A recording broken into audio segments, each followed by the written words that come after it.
কুকুরটা, বাচ্চা কুকুরটা। তো বন্ধুরা, আজকে আমরা আসছিলাম বিষ্ণুপুর মেলা, ঠিক আছে। এখন রাত 12টা বাজছে, প্রায় 12টা হয়ে গেছে। এই মাত্র মানে অনুষ্ঠান শেষ করে আমরা বিষ্ণুপুর মেলার থেকে বেরালাম। আর আমরা এবার বাড়ি যাচ্ছিলাম, ঠিক আছে। মানে একটা মানে এমন ব্যাপার দেখলাম, মানে কুকুরটাকে বন্ধুরা কোথায় তুলেছে একবার তুমি দেখো। এই যে উপর দেখতে পাচ্ছ, উপরে তোমরা এখন দেখতে পাবে অন্ধকার আছে, ঠিক আছে। এই উপরটাতে কুকুর বাচ্চাটাকে তুলে দিয়েছে, ঠিক আছে। আর ঠান্ডায় একদম কাঁপছে কুকুরটা।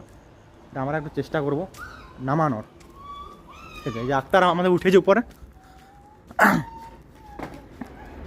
আমিও উঠবো।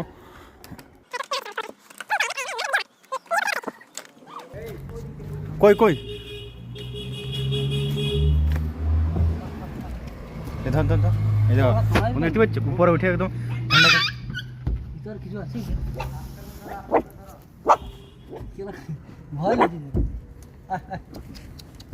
ধরে এলে রে দেখ আরো একটা রে। হ্যাঁ তাহলে এইখানে রাখি দে। ও বাবা।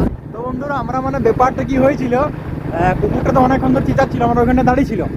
যে কুকুরে যাচ্ছে আমরা ভাবছি যে কুকুরটা নাকি ওখানে ফাঁসে গেছে বা কেউ তুলে দিয়েছে, ঠিক আছে। কিন্তু যাই করে আমরা যেটা দেখলাম, একটা গর্তর থেকে অনেকগুলো কুকুর বাচ্চা একটা বেরাচ্ছে।